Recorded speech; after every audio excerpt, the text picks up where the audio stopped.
भारत राष्ट्र समिति बीआरएस ने हुक्मरान कांग्रेस में शामिल होने वाली 10 अरकान असेंबली की फौरी नाअहली का मुतालबा किया और स्पीकर तेलंगाना असेंबली गडम प्रसाद पर आईनी जिम्मेदारियों से जानबूझकर बचने का इल्जाम आयद किया।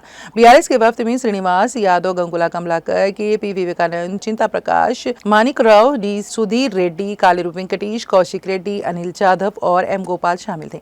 ये वफ्द पीर की सुबह असेंबली पहुंचा ताकि सुबह 11 बजे स्पीकर से तयशुदा मुलाकात कर सकें, लेकिन स्पीकर के दफ्तर को मुखफ़्फ़ल पाया गया और इत्तला दी गई है कि वो दस्तयाब नहीं है।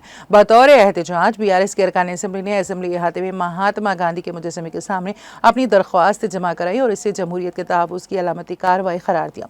उन्होंने इल्ज़ाम लगाया कि स्पीकर ने सुप्रीम कोर्ट की हिदायत के बावजूद कार्रवाई से गुरेज किया है, जिनमें 3 माह के अंदर मुनहरिफ अरकान असेंबली की नाअहली का फैसला करने का हुक्म दिया गया था।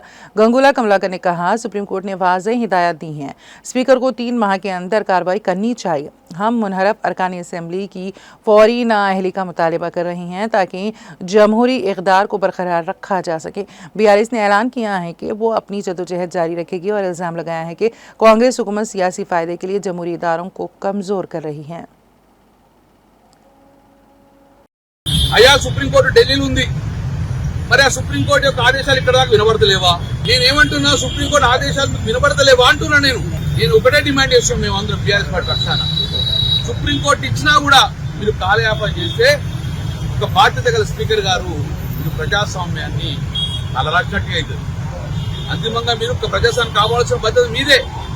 మేమందరం ప్రజాస్వామ్యం నమ్మకం ఉన్నది మాకు, కానీ మీరు తొందరగా వెనువెంటనే మీరు యాక్ట్ తీసుకోకపోతే ప్రజలకు ప్రభుత్వాల మీద నమ్మకం కోల్పోతుంది, ప్రజాస్వామ్యం మీద నమ్మకం కోల్పోతుంది.